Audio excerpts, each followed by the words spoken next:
Good morning and welcome.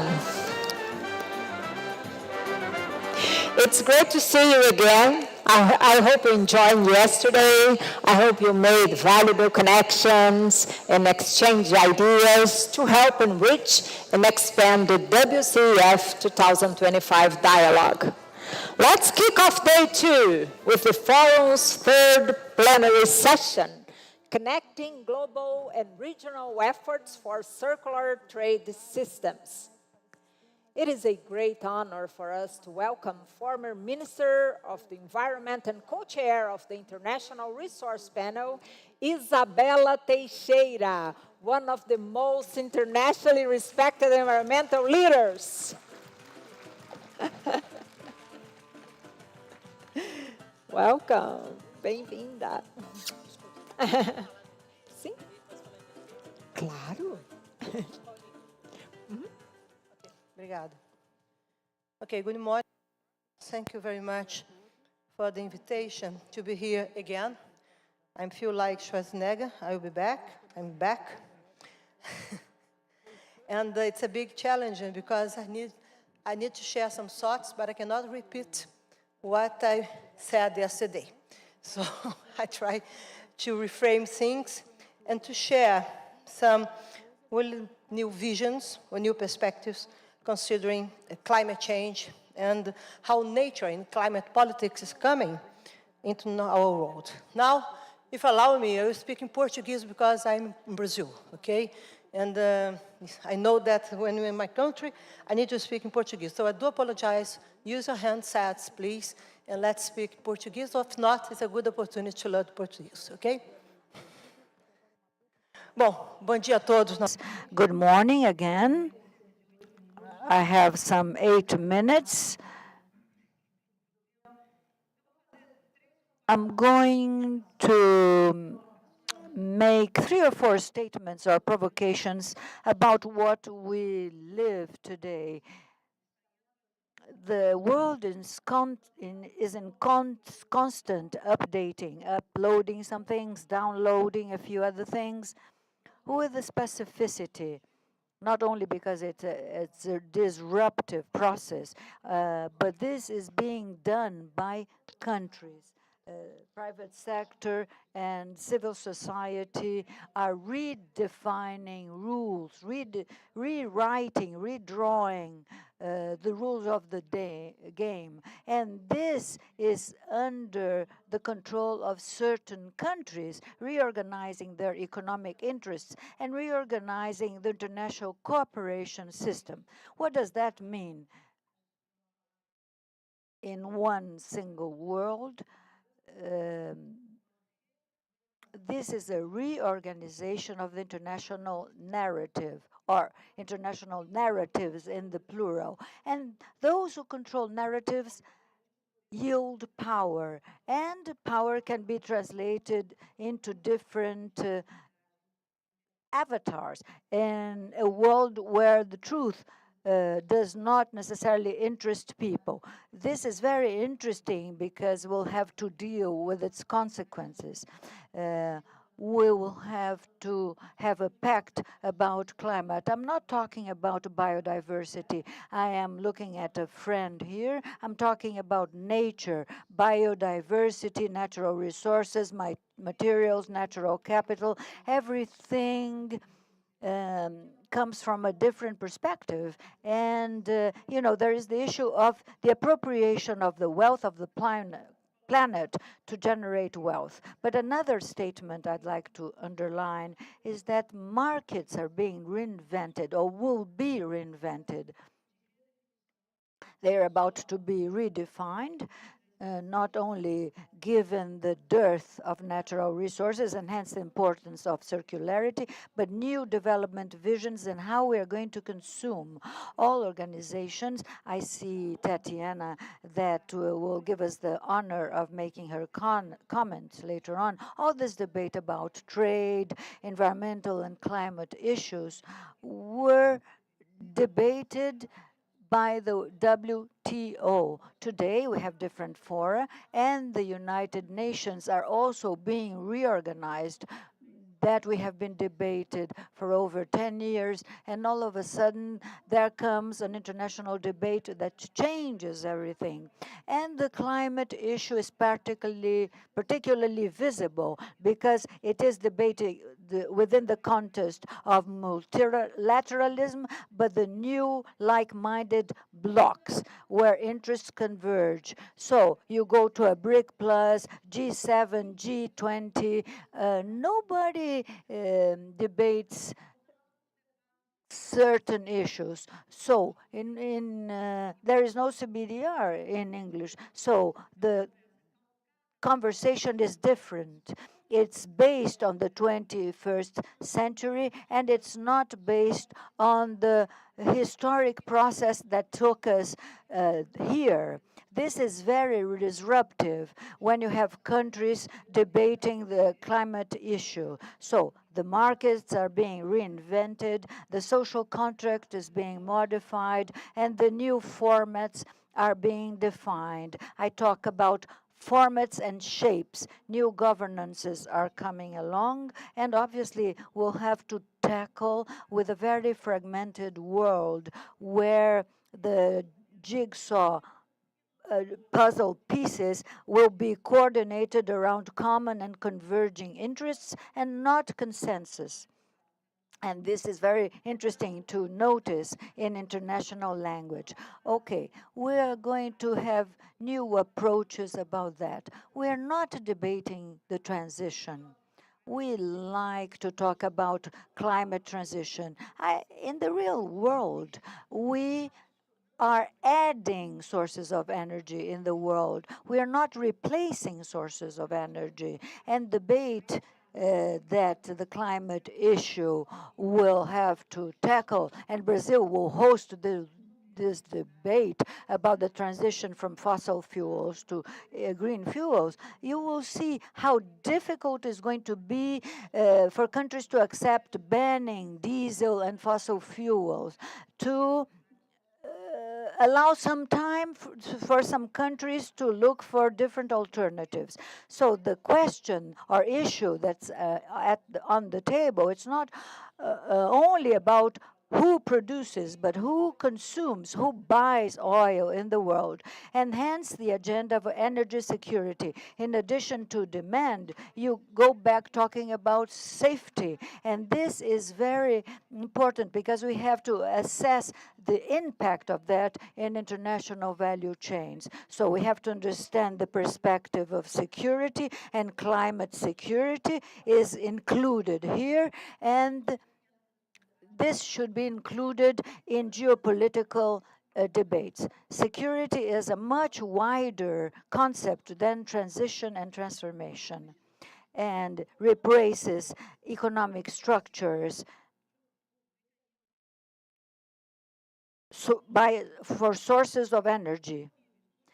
Some technologies are not available in the countries having power today, and let's see how this is going to unfold in the short run, because the debate is much more strategic, much more encompassing, and not because of different stances from countries A to or countries B. You know, it's the presence of the climate debate in the costs of the world.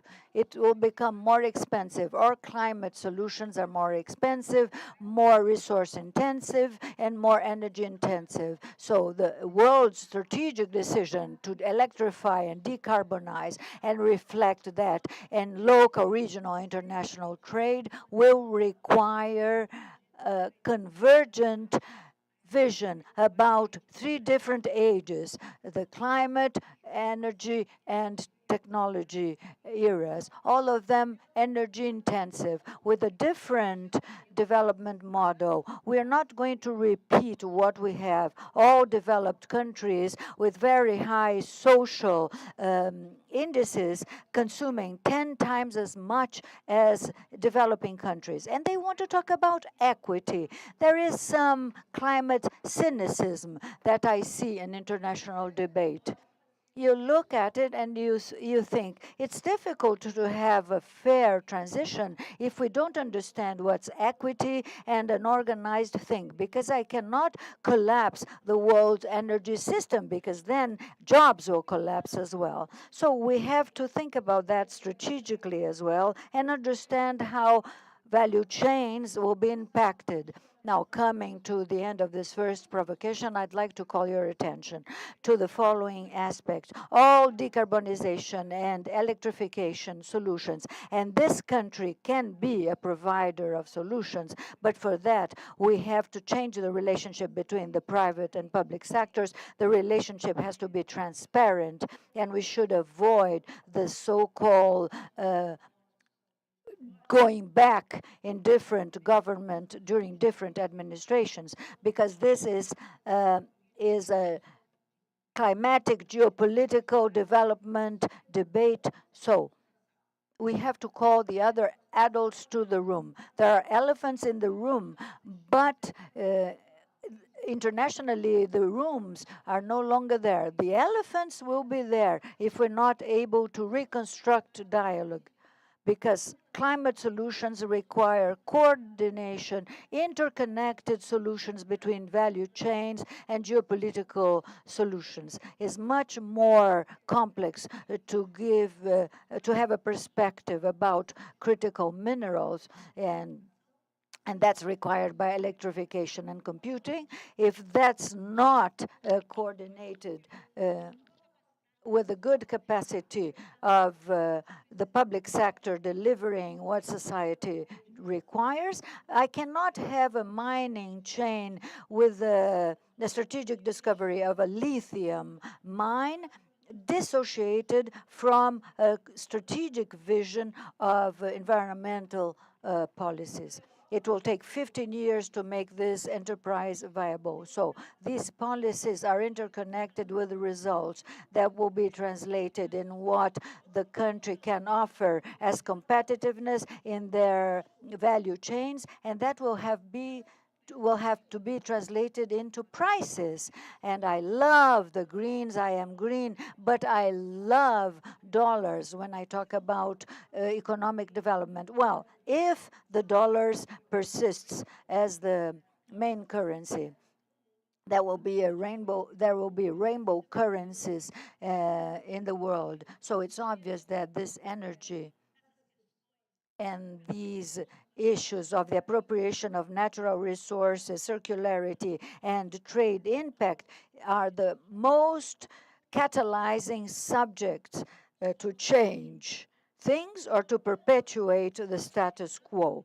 You can play in the defense, you can play defensively, as we say in Brazil, because we like soccer, or having a structured attack so that not only you country wins, but the world wins. Brazil is at peace for over 160 years with its neighbors, and it's a country that manifest solidarity, and that is a strategic factor to be reinserted in the world. There are no short-term solutions. I was in the Ukraine 1 year ago. I signed a document about the environment there, and you have no idea of the costs, not only of present emissions, but 30% of the Ukrainian soil is contaminated by chemical products. Now,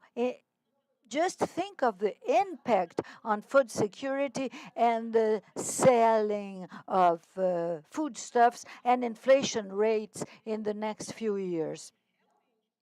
Are we really willing to able climate aspects as a good prospect or as threats? I don't like the word threats, because if you are fearful, you cannot build anything. You cannot be fearful. We have to be ready to face challenges. And the last provocation, people who follow me know that I have been launching international provocations about the fact that the climate agenda is under pressure because it costs a lot of money, and in addition to being inflationary, it costs a lot of money.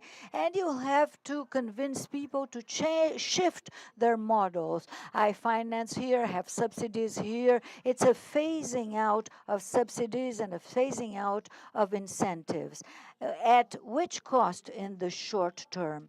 So I have been provoking, and I provoked the president of COP who was here yesterday, that Brazil, as a legacy to the debate at COP30, in addition to making efforts to do energy transition, we should provoke a structured debate about land transition. If we wish to bring the debate about land transition to the core, new possibilities of mineral, energetic, and food security, because you are going to work on a basket of natural resources in order to develop solutions, having nature as a major ally. Then you start working, because climate politics comes as nature politics and digital politics. This is the new world, but we have to be ready to talk to our counterparts. I hope everybody is aware that the regional issue is also extremely important. The differences are huge between regions, so the umbrella of global south and global north should be seen in a different light. You should look about nature and logistics. Brazil ranks 7th in the world as to diesel consumption, and much diesel is weighted because of the poor quality of our highways. So we have to connect all the dots and bring the right actors into the dialogue. Then let's drink low carbon caipirinha, but I hope to see you in the future, in a fairer, decarbonized future. And again, Brazil has a lot to offer. Allow me to say that.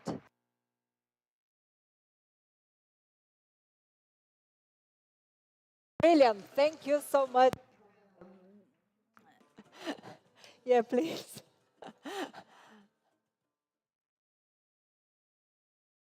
Let's continue with our conversation. I now would like to invite to the stage Rafael Cervoni, Vice President of FIESP and President of CIESP.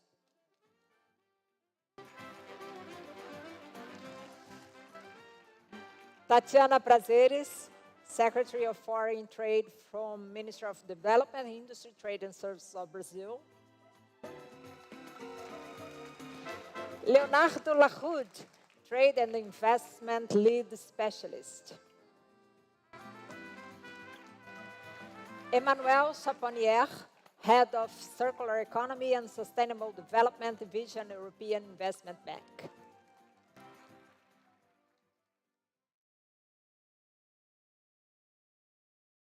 Thank you, guys. Please have a seat.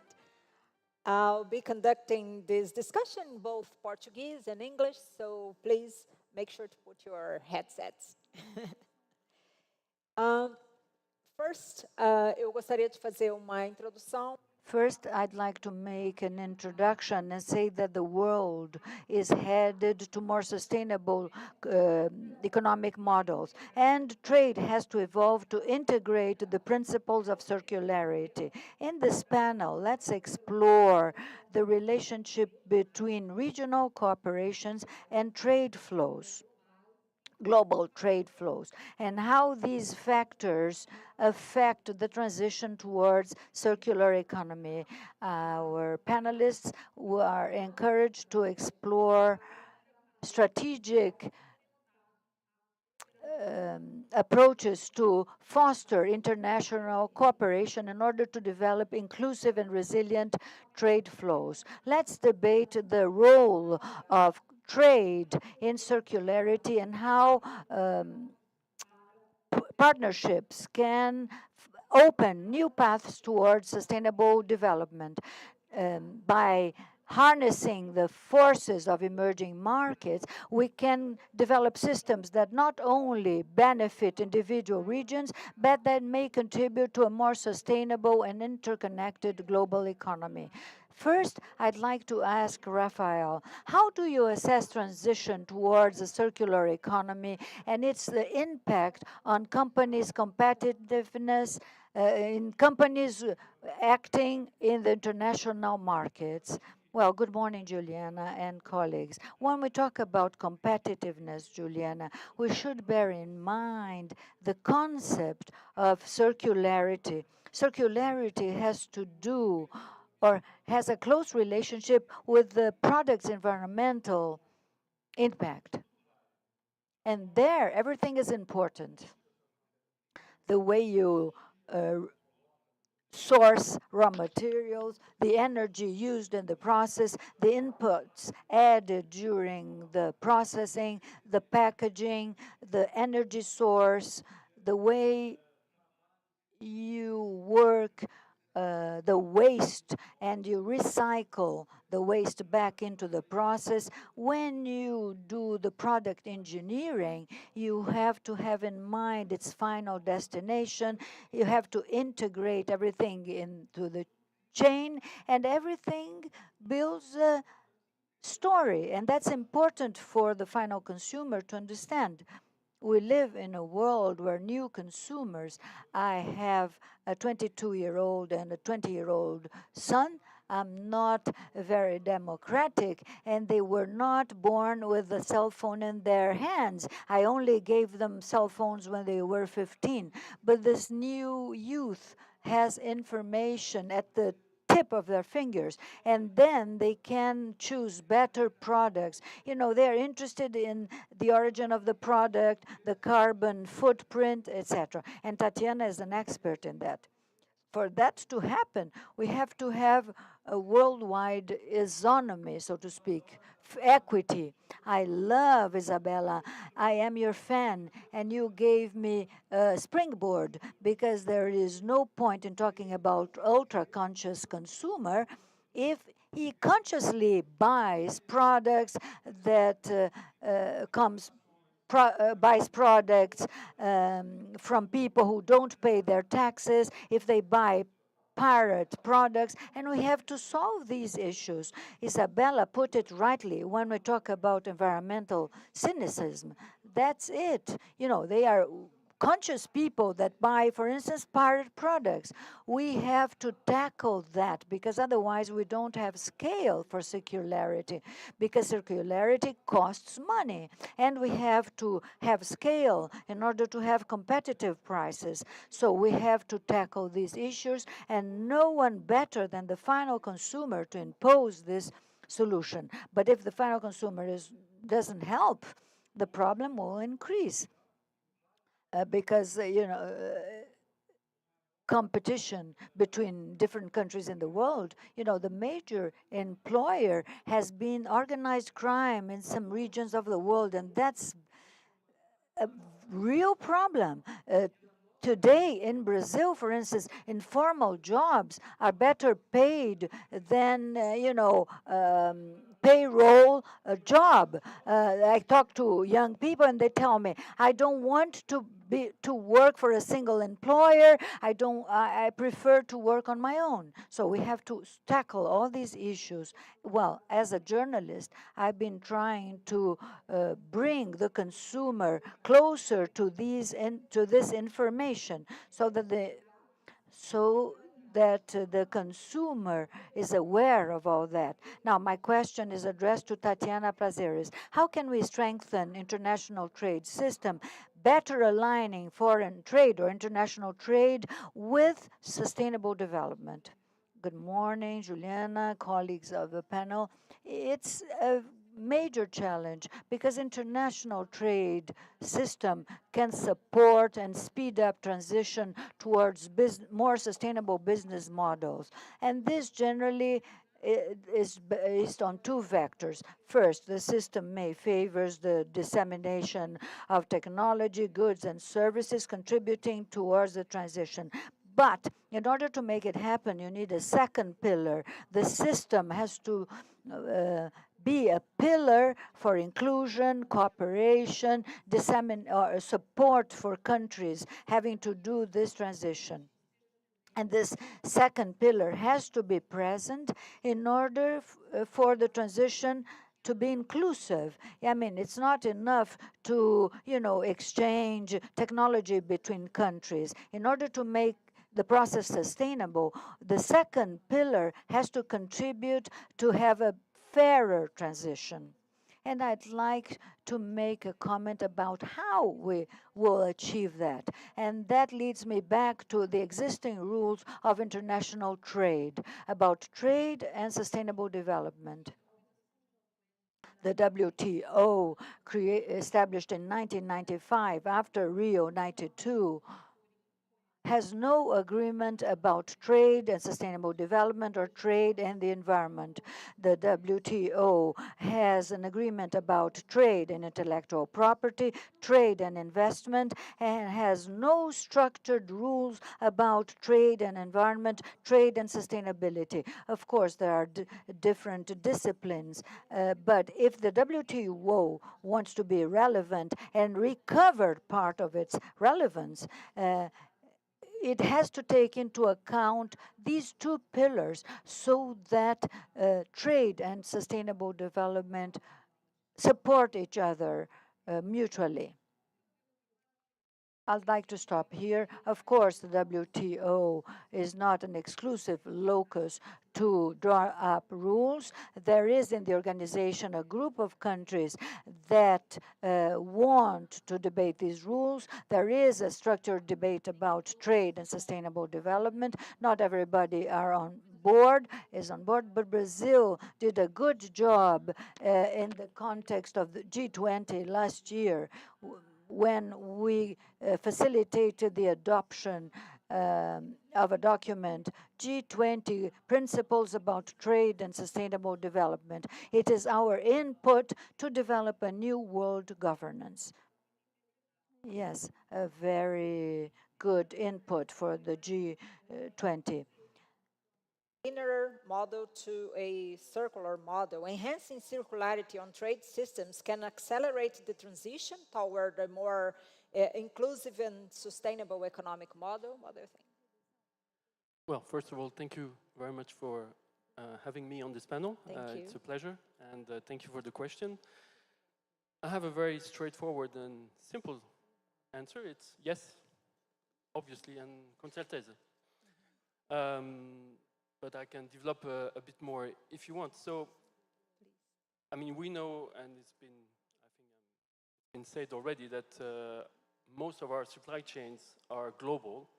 Hence, they are ruled by trading system.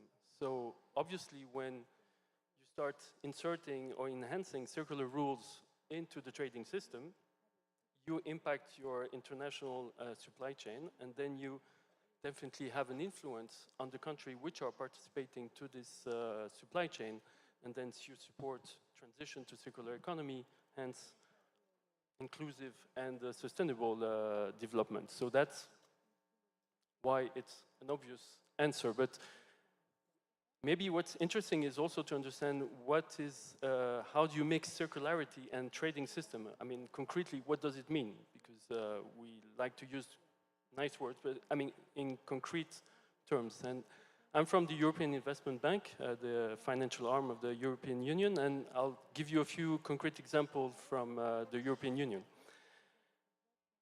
At our European market level, we have harmonized some standards or some certification, for example, for bio-based products. So bio-based packaging can be produced in one country and then sold and distributed in any other member state country. So that gives an incentive, a higher market for circular products. That's one. And you can have also this voluntary scheme like the trading, the eco label, where you also put an incentive on circular products that can be then shared with other countries. And I'm sure that in other regional markets like Mercosur, this is something that you must be thinking of or you're already doing, but that's a good way of, inserting circularity into the trading system. At a more international level, I mean, the EU has been putting in place this eco design and sustainability product regulation, which includes also this digital product passport, the carbon border adjustment mechanism, and this mechanism are having a direct influence on the international supply chain that are reaching Europe. And by doing this, they're also creating a level playing field for circular products compared to linear product, because, I mean, linear products are always cheaper than circular product because of all the externalities that are not accounted for in their prices. So you need to have a regulatory push to make sure that there's a level playing field on circular products. And just to finish, the trading agreement, and there's lots of trading agreements between different countries, are powerful tools, and I'm not a trading expert, but are really powerful tools where if you manage to really insert circularity into trading agreement between countries, between regions, that's really where you can have a really big push onto this transition to circular economy and reach your goal. Thank you. Thank you. E também eu quero fazer uma pergunta. And now I'd like to ask Leonardo a question. What are the main challenges faced by Latin America when it comes to development, and what opportunities are there in global trade for us? I'd like to thank the organizing committee for having me here, and I'd like to congratulate my panel, or panelist fellows here, my fellow panelists, pardon me. It's very difficult to answer a question like this in 3 minutes, but from a development perspective, I think this is an important element, and we've been focusing on productivity in the region. Productivity has been stagnant. Even when you look at countries in the region that theoretically have more integration into regional or global value chains or supply chains, you see that productivity has been either stagnant or has grown very little. Mexico is an example. We have challenges concerning human capital and debt and the budget that the governments have, and there are challenges in infrastructure and logistics. One opportunity is very interesting, however. Isabella mentioned that, which is regional integration and the level of integration in Latin America and in the Caribbean.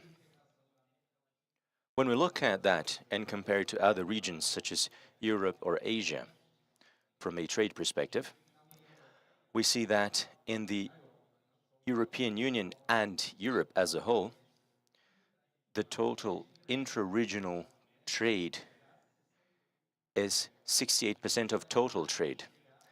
In Asia, it's 55%.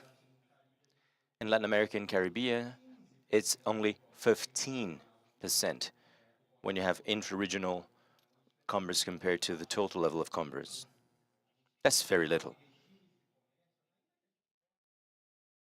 We have trade agreements with favorable tariffs or no taxes, but trade is not only tariffs, right?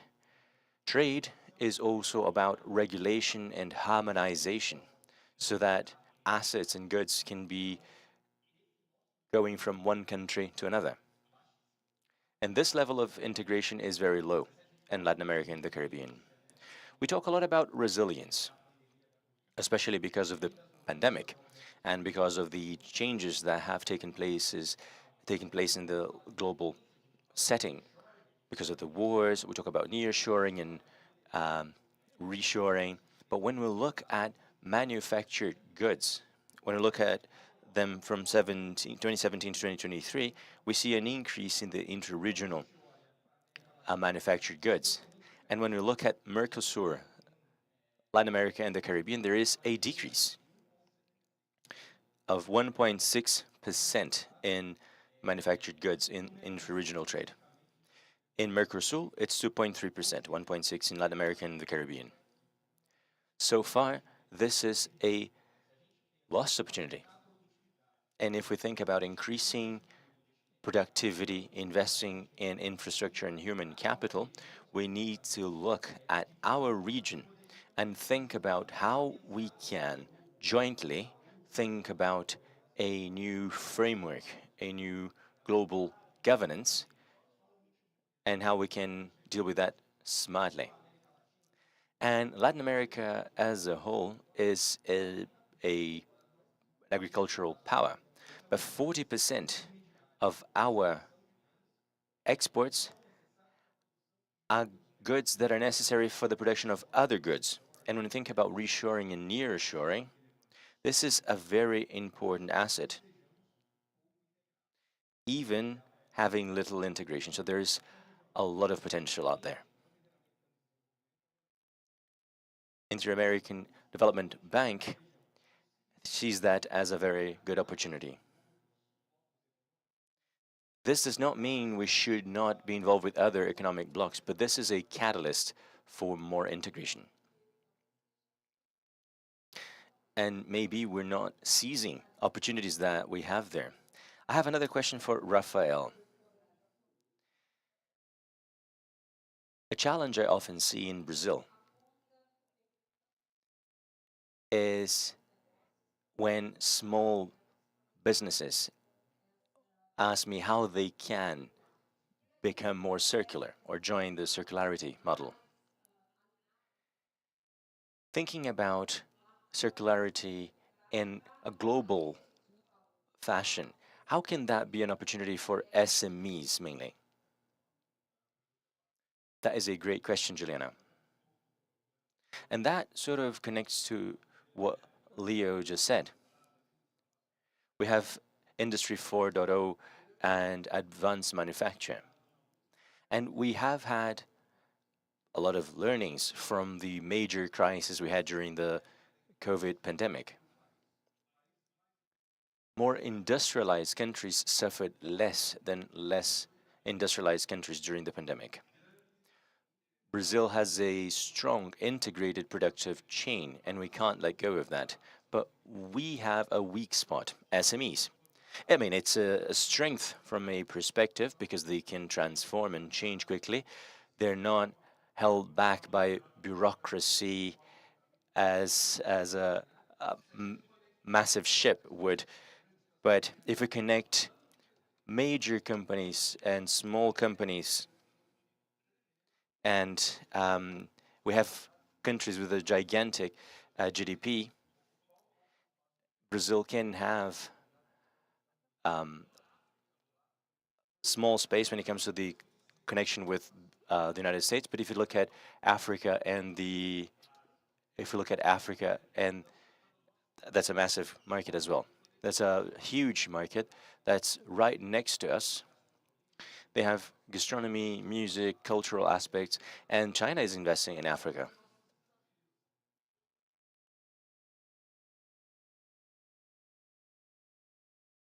Isabella mentioned that we need policies that are long-standing.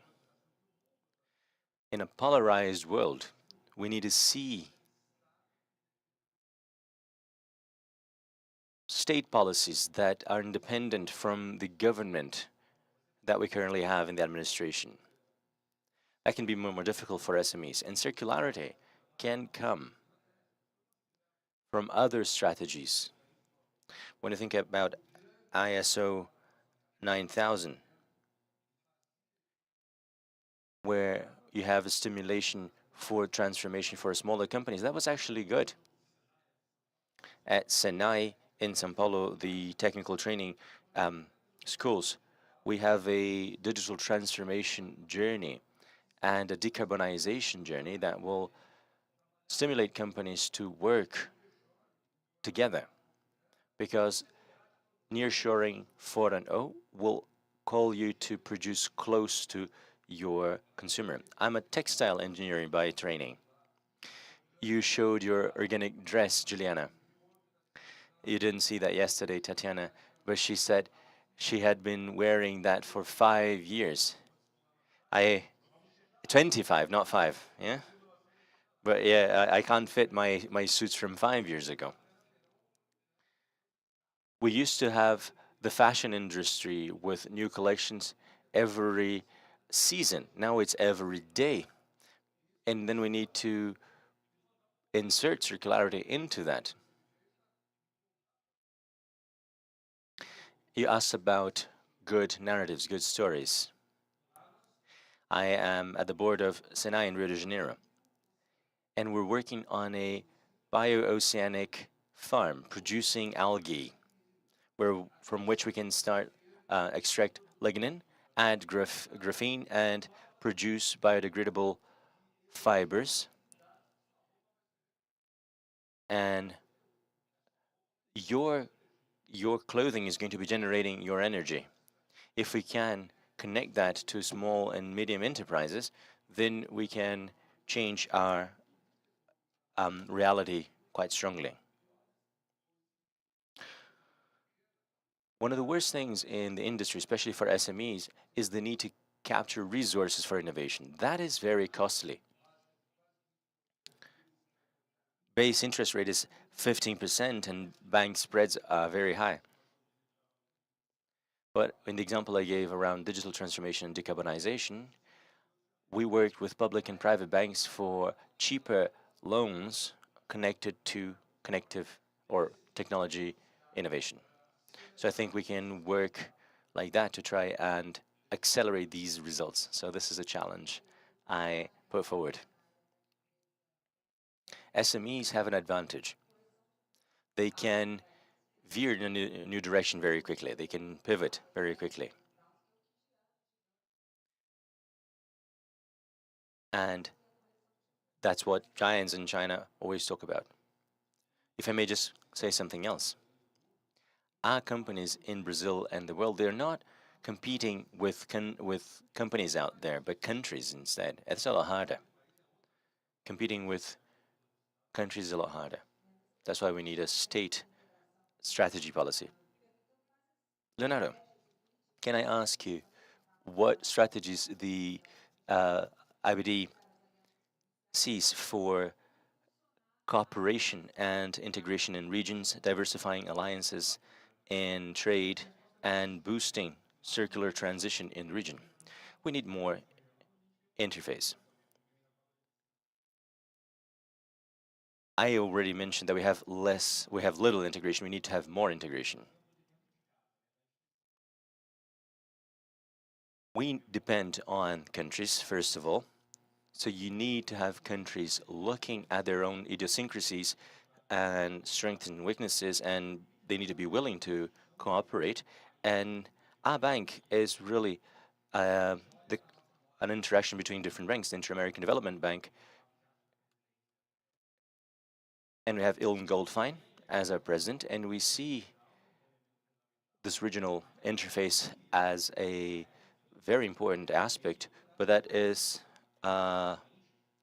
it's a problem that, or rather, it's a way to try and get more trade, better infrastructure, and that has a direct impact on circular economy and trade, or trade pertaining to circular economy. That is a strategy we have from 2024 to 2030. One program that we have for the region is Conexão Sul, the South Connection. It was created based on South American trade routes, based on Simone Tebet, the minister's plan. And we should have investment not only in infrastructure, but also in productivity, and we should be able to bolster interface in South America. $3.4 billion are going to be invested. That was announced by the president and the minister. Focusing on integration. I'm not going to say transition, because I've just learned that it's not a transition, but an addition. We have the One Caribbean, focusing on the Caribbean region, obviously. And it's basically the same thing. It doesn't start off from integration roots, but with more interface, with more connection, more connectivity, more investment and human capital, so that we can have the region better connected. We don't see regional integration as an end in itself. It's a means to the economic development in the region. And we know the circular economy can add to our region. We know how many resources we boast, so we need to make advantage of that, take advantage of that. And the whole chain, many different stakeholders emphasize the value of cooperation as a core pillar to reshape trade systems for circularity. What is your perspective about how collaborations and trade dynamics within and between regions can influence global circularity? Well, for the EIB, cooperation is a necessity, but it's also a powerful tool to push forward the global circularity. And I'll give you two examples, one in Europe and one international. I mean, EIB, as a European Investment Bank, is also part of the JICE, so the Joint Initiative on Circular Economy, which is a network of national promotional banks in Europe, 6 of them from Spain, France, Italy, Germany, Poland, and the Netherlands. And with this network, we have committed to inject money, to have a certain injection of money from 2019 to 2025 in the circular economy space, about 16 billion euros. It's also a platform to exchange on practices, to build the narrative, to build the understanding of what is a circular economy, and to align our position. It's also a platform to co-finance, and it's also a way to retrofit our field experience to our policymakers so that they understand our difficulties in financing circular economy and how we can also influence the policy. At an international level, EIB has been the chair of the MDB Circular Economy Group and will be giving the chair in July to another MDB. And same, this MDB group has been also working on the understanding and dissemination of what is a circular economy project that we're financing. And we published a report last year that was released in the COP29 in Baku, which is the Circular Economy in Motion, where we showcase through a series of case studies what are the different aspects of circular economy that we can finance. And just to finish, I think, yes, we've seen collaboration, cooperation words very often in this forum, and for a reason. I fully subscribe to it. And I think this is really something, a value that we really need to nurture and to develop if we really want to achieve our goal. And just to quote your transition or your addition, which I fully subscribe to, I think circular economy transition, it's going to be a transition. It's definitely not an addition. So this is really a value to which we really need to push forward so that we can achieve this real transition. Thank you. Thank you. Insistem na integração e na... Tatiana, how is it that Brazil can implement productive development policies that will integrate strategically trade, foreign investment, and sustainability goals? As I listen to my fellow panelists, I think it's quite clear that trade can add scale for circular economy solutions, and that can be very transformative. Minister Isabella also said that the trade can transform, but it can also make differences stronger. How can we then use trade to transform, especially developing economies? This can guide Brazil in different forums. I spoke about the IMC and G20. We have sustainable development as a key topic in the agenda. And right now, as we speak, the BRICS Industry Committee is looking at circularity, sustainable development. That's part of the BRICS agenda. It's also part of the agenda in Brazil and Mercosur discussion. And there is an amendment around sustainable development that was added to the agreement between Mercosur and European Union that was added last year in December. And when you think about public policies in Brazil. We had the circular economy plan that was announced recently, and that really connects to the industrial policy, the idea that the industry has to be renewed, the idea that a strong industry matters. The Vice President, the Minister, Geraldo Alckmin, is spearheading this. And if we combine all of these, looking at bioenergy, biodiversity, Brazil can find a better position in the global scenario, attracting more investment to have this transition into low carbon and circular economy.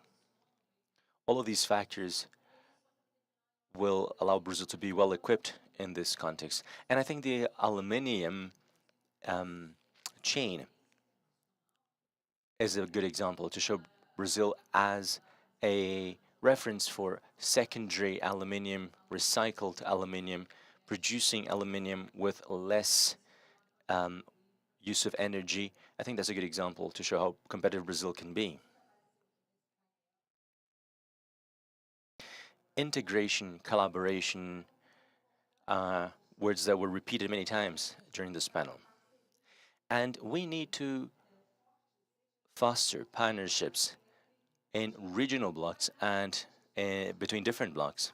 When we share best practices and we develop new solutions, we can create a global environment that is more inclusive and that can stimulate circularity to be adopted faster. I'd like to thank our panelists for their very valuable comments, and I'd like to really try and encourage all of you to have a new perspective with a new purpose. This journey into circular economy is not an individual effort, it's a collective effort.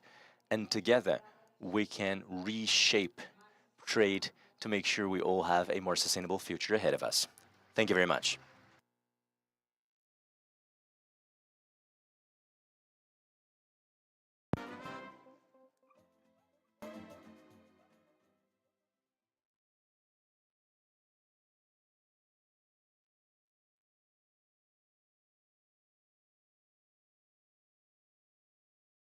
And now to talk about the solutions already being developed in response to the issues we've discussed, let's welcome to the stage Matthew Fraser, Director of Circular Economy. Pavan Sukhdev, Founder and CEO of GIST Impact. Lisa Folkersma, Chancellor of World Trade Organization. Alamdu Dorsumar, Division Manager Climate and Green Growth from American Development Bank. And to coordinate this discussion, this panel, I'd like to invite Jit Kaur, Lead Policy and Sustainable Trade from World Economic Forum.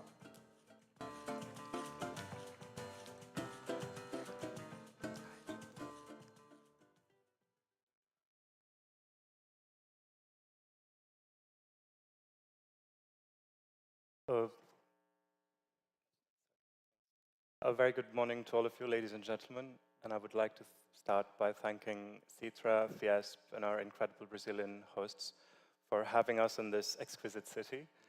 It is my absolute pleasure to be moderating this very forward-looking conversation with you today on circular trade, precisely because, as you all know, trade is really trending these days. Trade is in the air.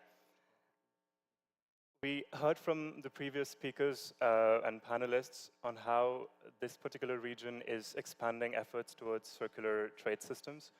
We also heard how international trade systems might be designed to deliver sustainable outcomes, inclusive outcomes, including on circularity.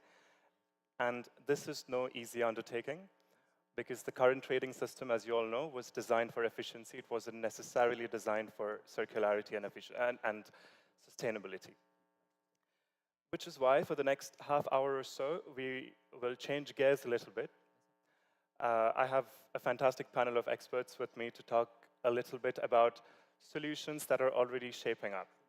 About 2 years ago in Helsinki at the World Circular Economy Forum, my team at the World Economic Forum, together with our colleagues at the Finnish Ministry of Foreign Affairs, as well as Chatham House, premiered a bunch of solutions that we thought meaningfully moved the needle on how to make value chains more circular.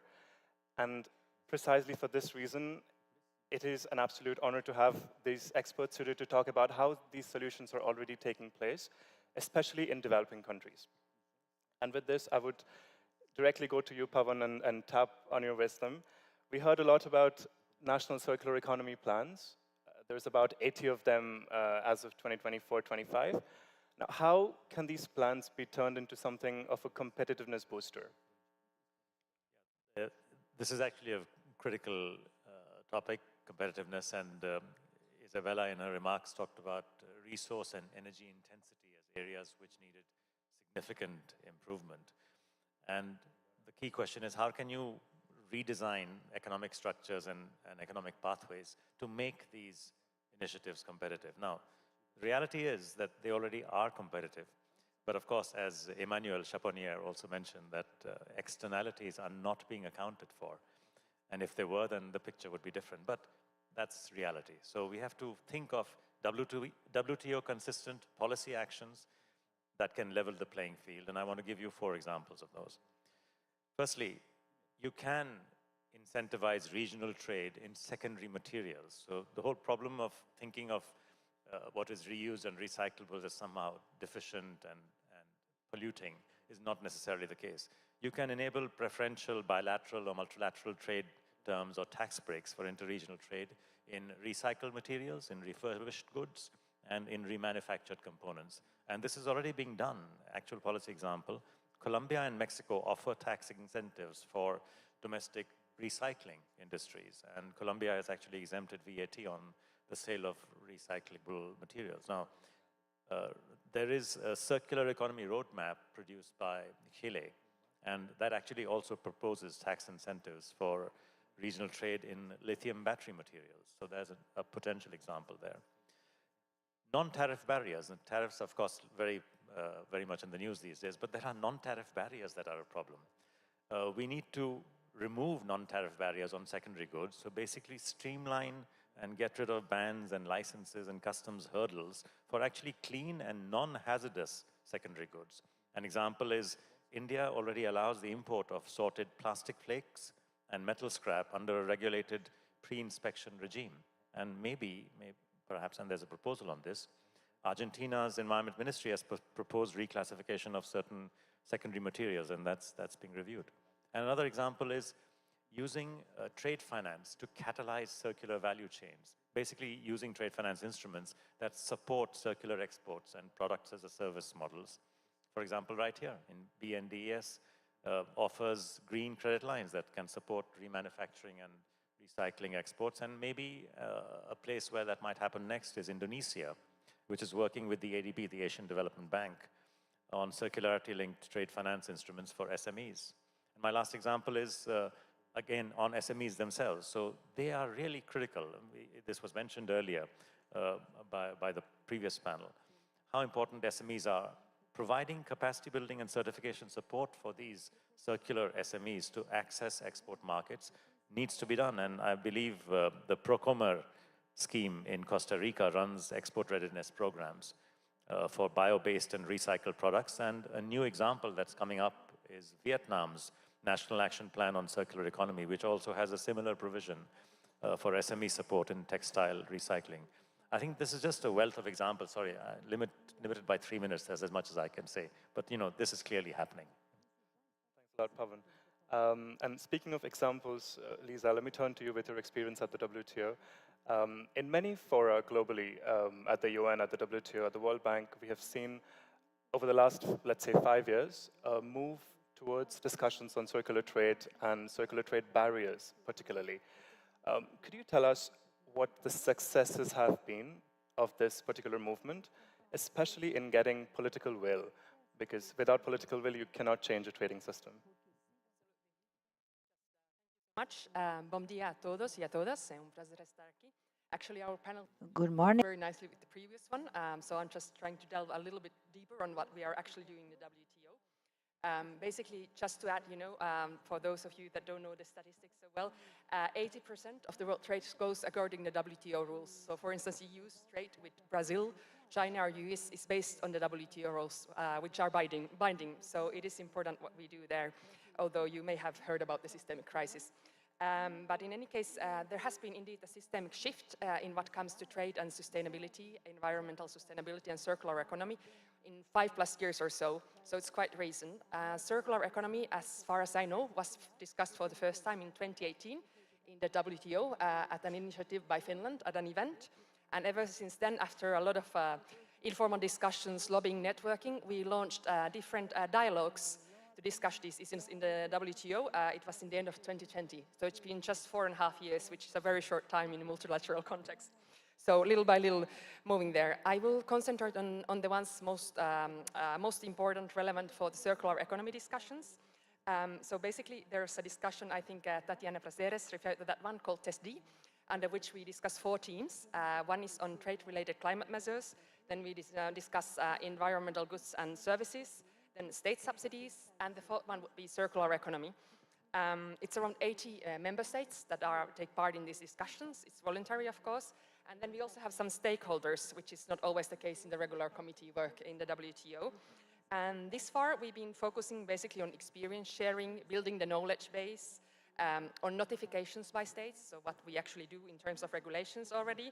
And then we have presentation from different stakeholders and mapping as well sector by sector, so textiles, renewable energy, and so forth. So focusing on transparency, policies, experience sharing, trade facilitation, waste management, and so forth.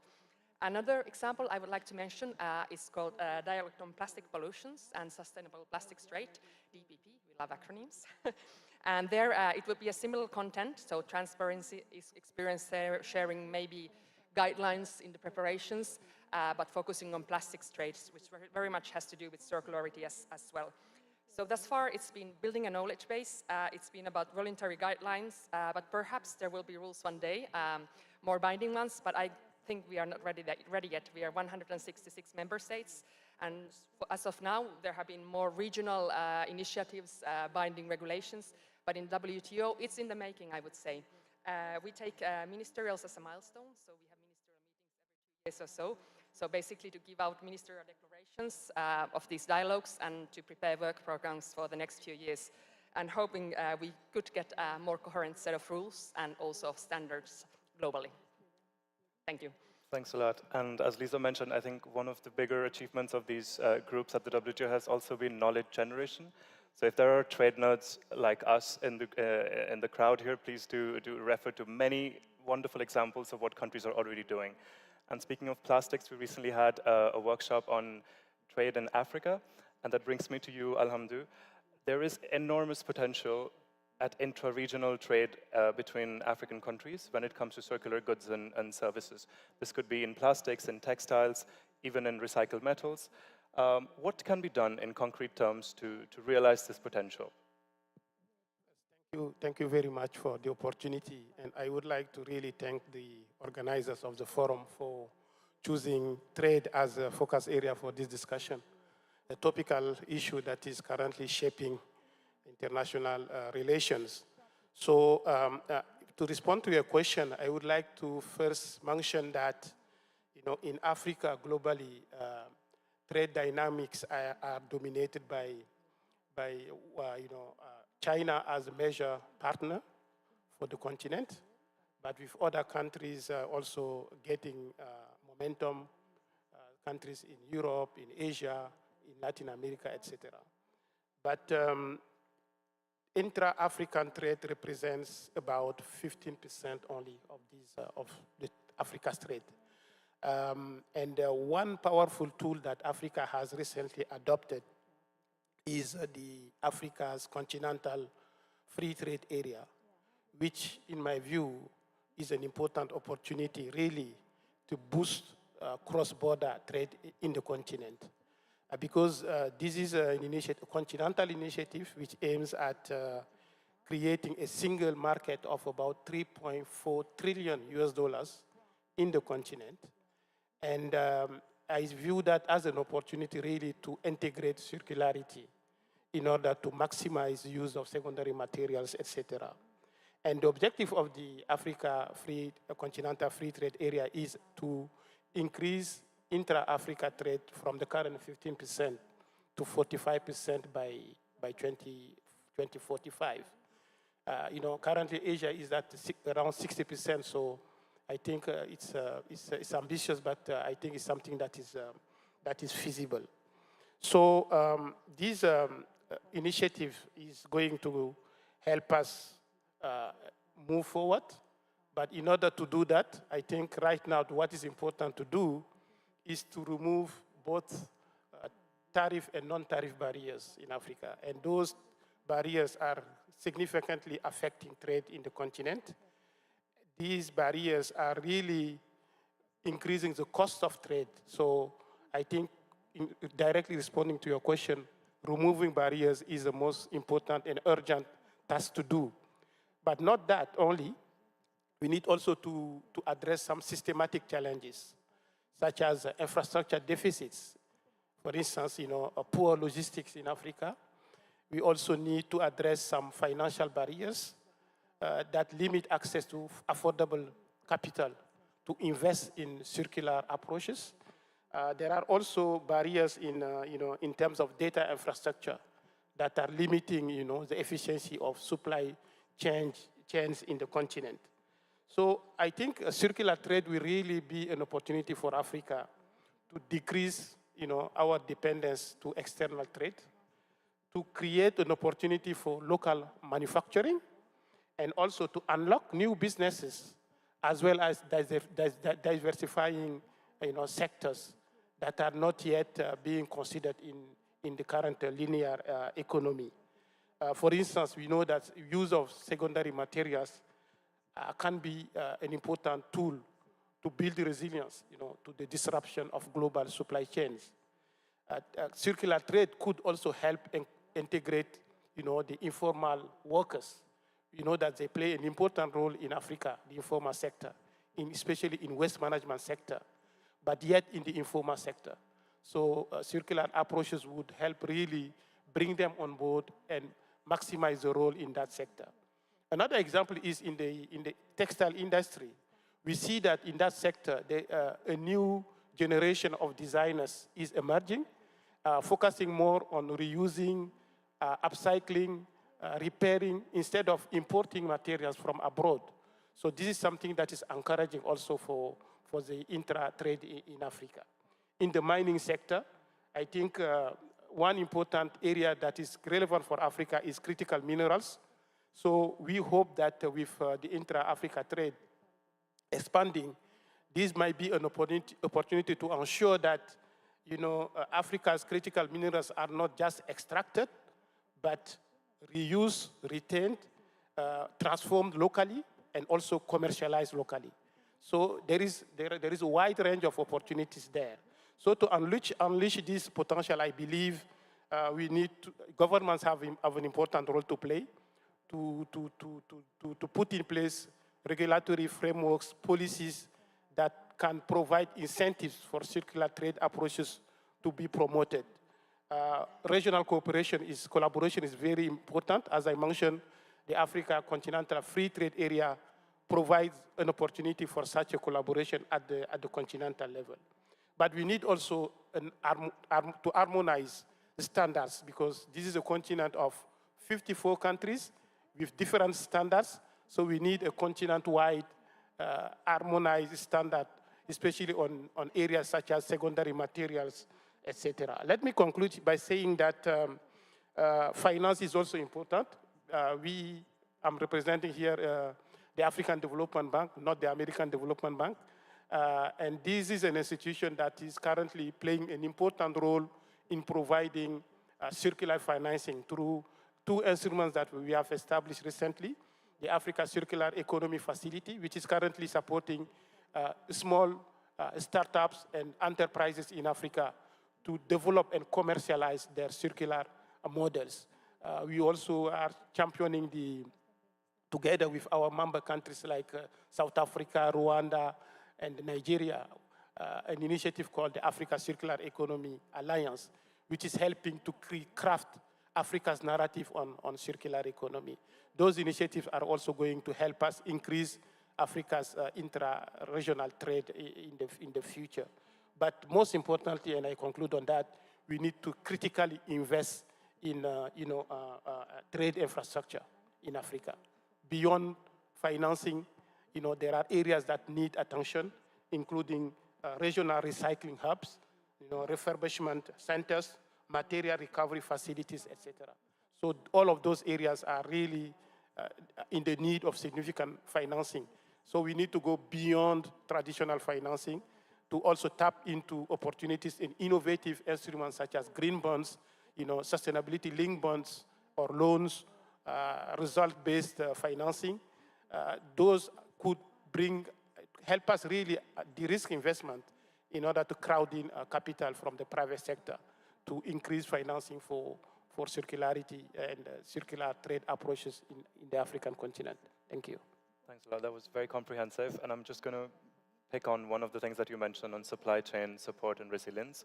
And that brings me to you, Matthew.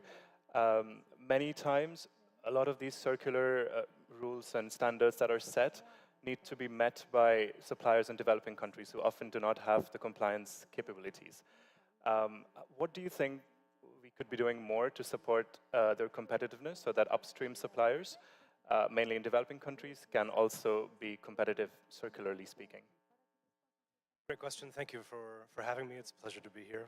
I think, to be honest, a lot has been said already, so I don't know how much I can add here, but I do think maybe I bring a little bit of a unique perspective. So I'm not a trade expert, but I do look at the global macroeconomic situation of circularity. So we just launched some new numbers. I think if we zoom in on, let's say, secondary materials, what we see is that waste generation globally is growing, while the recycling rate itself globally is shrinking.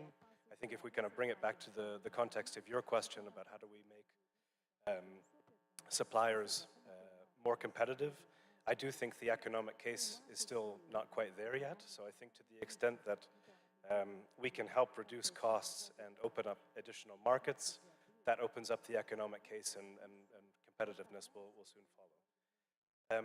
Perhaps what I can do is touch on a few things that we're doing at Circle Economy that again tries to create a more open environment, a more competitive environment, and that is training. So a lot of the knowledge, a lot of the cutting edge thinking around circular economy, we do push that towards more capacity development, especially for SMEs who traditionally lack the market access to a lot of markets around secondary materials themselves. I think also if we look at kind of large brands in the global north, let's call it, I think there's a lot that can be done in terms of brand influence. So if you look at sort of large companies, for example, IKEA, a very well-known brand, very strong value proposition and sort of clear relation to how that works with the customer. I think they have a lot of leverage in terms of what they can establish with preferred pricing agreements, long-term contracts, basically to kind of bring in a more reliable or to enable a more reliable environment around secondary materials specifically. So I think I would perhaps just leave it like that. I think things like that, using their influence and their brand power to create a more enabling environment and more stability, really, I think will do a lot in terms of creating a more conducive economic environment for especially small SMEs that are, let's say, struggling to access the market. Thanks a lot. And speaking of market power and market access, turning to you again, Pavan, how can new age trade agreements, which we are seeing many of these days, many are in a kind of negotiation currently, how can they make our job easier? How can they make circular value chains more accessible? Quite a lot that can be done and is being done on bilateral and multilateral agreements. So, number one, developing these circular trade corridors. An example, basically to establish a regional hub where you have shared infrastructure for disassembly and repair and material recovery and so on. So a great example is Thailand's so-called Eastern Economic Corridor. And they are incorporating recycling and remanufacturing facilities in their port areas. And another which I've heard about, which is being proposed, is in Panama. They're exploring a circular trade hub in the Colon Free Trade Zone as part of the Latin American Circular Economy Coalition roadmap. Then innovation partnerships, basically especially South-South circular innovation partnerships, which promote the co-development of circular technologies and the sharing of those technologies across value chains and between partners in LATAM and APAC, Asia Pacific. There's actually some progress. For Thailand and Chile had launched a bilateral research program on agri-waste valorization under the so-called Science and Innovation Fund. And the new one that is coming up, I believe, is from Corfo, which is CORFO, that's the Production and Development Corporation in Chile. And they've proposed a South-South Innovation Challenge for circular plastics with Malaysia and India. And another area where, again, it's out of sight, out of mind, but the returns of goods are actually quite an important part of the design overall of circular economy. And we have to do something to enable reverse logistics and not tie them up into knots thanks to bureaucratic procedures. Making that happen through trade agreements, through these multilateral trade agreements. Basically enabling customs facilitation for the return of used goods in order for them to be remanufactured and repaired and recycled and so on, but covering that within the trade agreement. That's a really important feature which, for example, the so-called Comprehensive and Progressive Trans-Pacific Partnership, CPTPP, it's called, between Australia, New Zealand, Japan, Canada, then the ASEAN nations, Mexico, Peru, and a few other countries. That already includes customs streamlining, which supports reverse logistics. But of course, we have to start using that, we have to leverage it. And a new example is between Brazil and India, where they are looking at early stage talks to get two-way e-waste flows to happen under their circular economy cooperation MOUs that are there. And my last example is basically, again, to get systemic collaboration by having common protocols for how you classify waste so that what is waste in one country is treated in the same way in another and vice versa. In other words, classification and circular inputs, aligned classification for recyclable waste and byproducts to get mutual recognition and trade to take place efficiently. In the ASEAN nations, this is already beginning, so they've actually more or less aligned with the Basel Convention waste list to facilitate regional material recovery.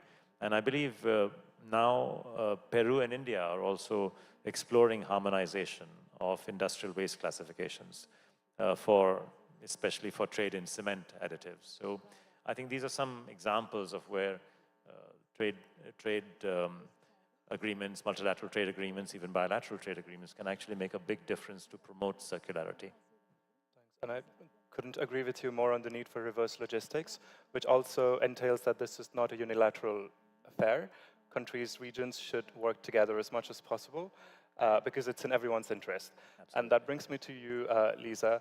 What is currently happening in trade and development cooperation to fuel this move to circularity?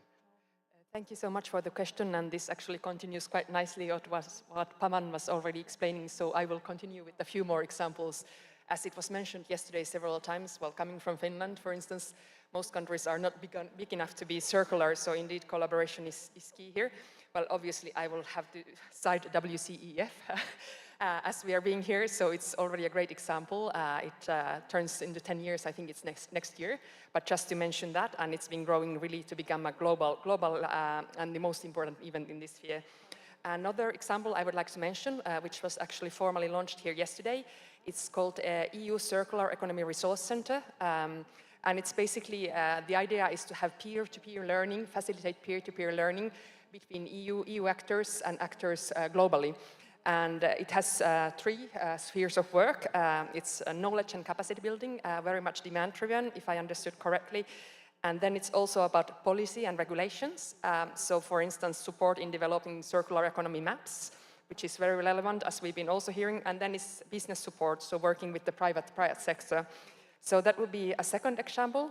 A third one that I would like to mention is called Action on Climate and Trade.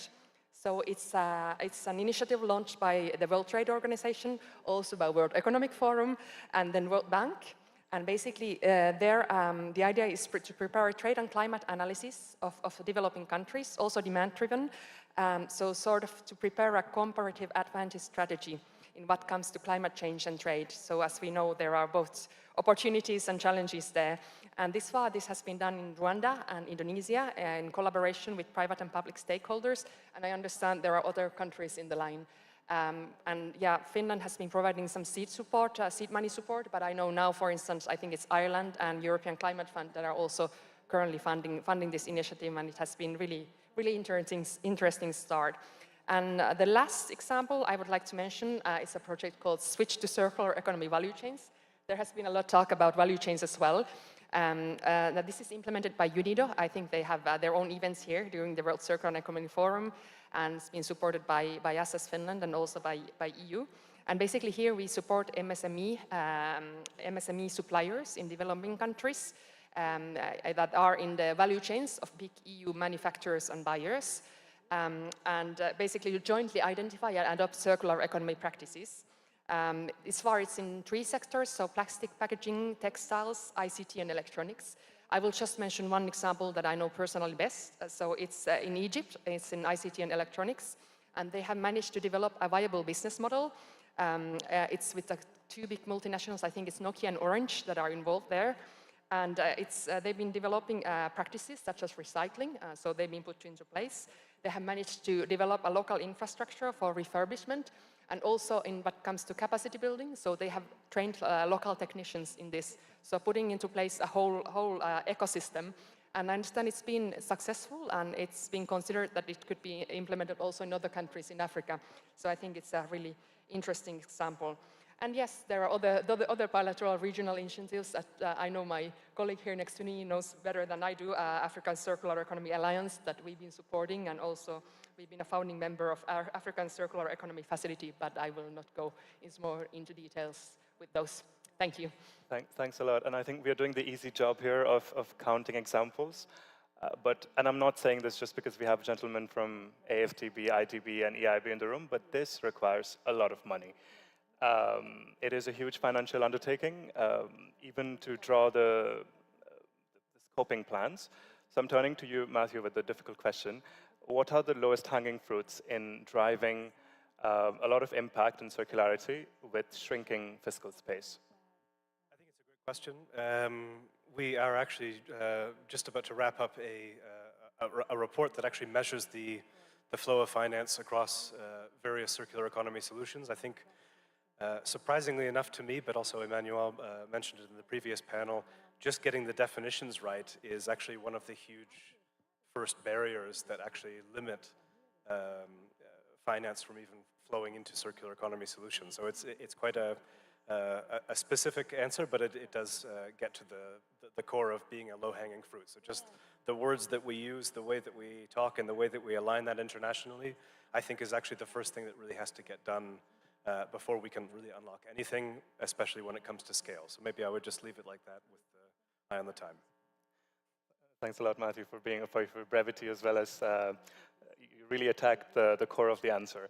And I would like you to have the last word, Alhamdulillah. You already spoke a little bit about the wonderful work that's being driven by AFTB, but very briefly, over the next 2 years, what are your plans in helping African countries get to circular systems? Thanks. Briefly, I think as a regional development bank, we have an important role to play, especially given that we are in a financial institution.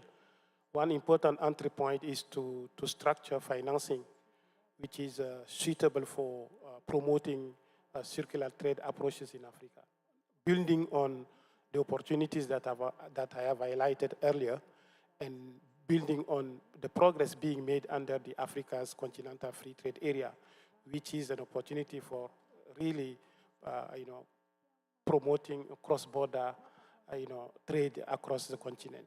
And an important role for us is also on the non-financial side, because we have a convening power. We are a knowledge broker for our member countries. So using that, we'll be able to also increase, capacity. I think the issue of capacity is very important. Training, for instance, customs officials and trade policy makers on these issues of circularity, the concepts around it, etc., is very critical. But also, finally, I believe we have an opportunity really to to go to scale. I think that's the next stage. Most of the initiatives on circularity so far in Africa are really at a small scale level. We need to scale up, and to scale up, we need significant financing. And we, as African Development Bank, we have already experience. We have a large portfolio on trade finance, but we need to build on that in order to scale up our investments on circular-related, trade approaches and investments across the continent. Thank you. Thanks a lot, and amen to that. With this, we come to an end of this slightly different track of discussion. And I think my panelists have done a wonderful job of already concluding and giving you summary remarks of what the discussion was about. All I'll say is hopefully when we meet for WCEF in 2030, we'll all have, 50% of us will probably be using recycled devices, which, as many of you know, is a bit of a nightmare now if you order it, especially from abroad, and you don't have to wait for 6 months to get a recycled laptop. That, to me, will be a win in circular trade. Thank you.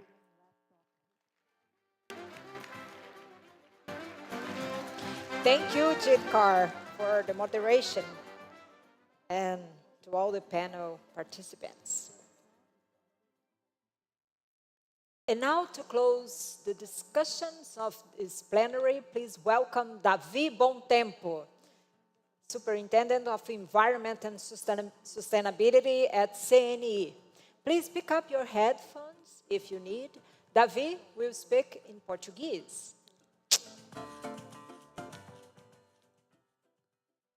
Se quiser.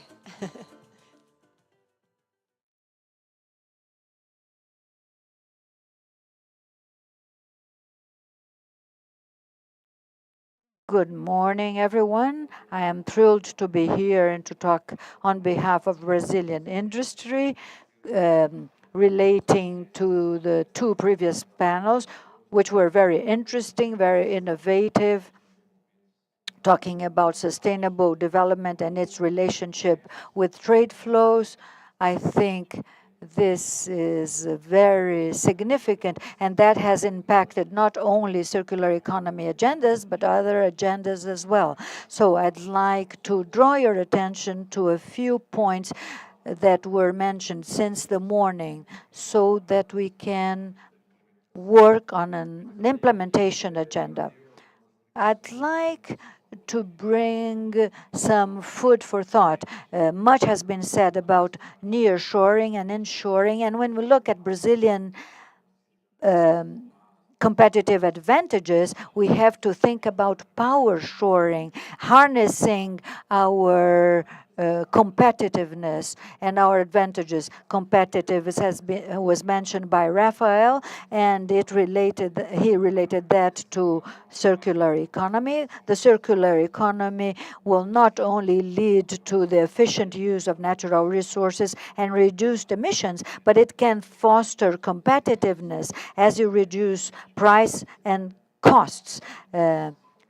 Hence, you become much more competitive and you have more access to both domestic and international markets. So we studied this issue. Regulation was the flagship in all debates. International regulations is a powerful means to encourage sustainable agendas.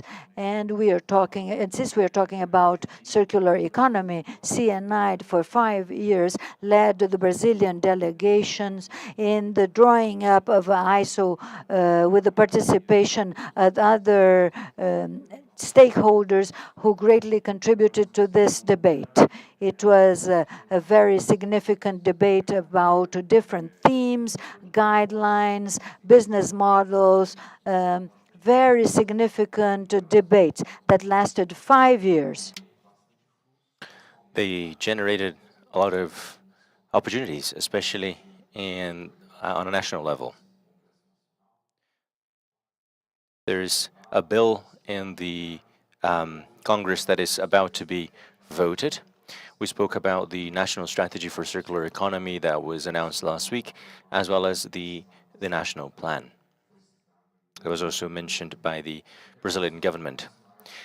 International regulation will also have an impact on trade. I spoke about the ESPR. You see the guidelines or the requirements for eco-design for European and imported goods. We see that international regulation is also working to promote this agenda. Finances, well, we talked about that in the second panel today.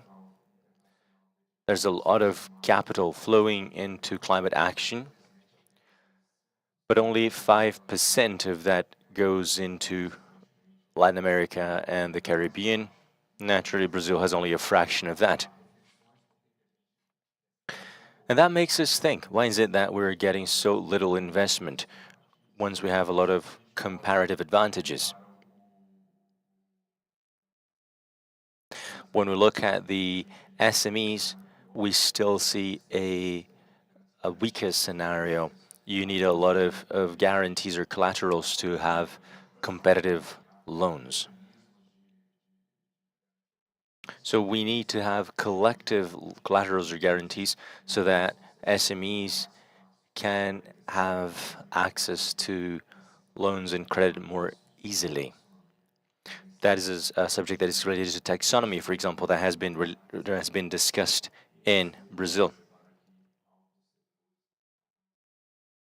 We need a reference index for companies to have access to credit more easily.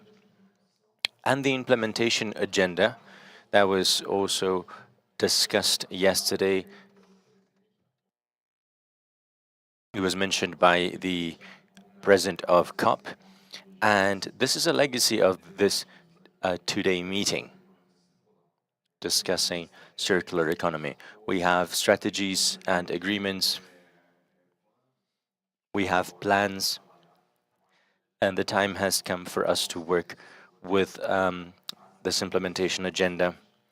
And companies have a lot to show, a lot to contribute when it comes to the transition towards an ever more circular economy. So this is my message today. Thank you very much for attending this event, and let's continue. Thank you very much. Thank you, David.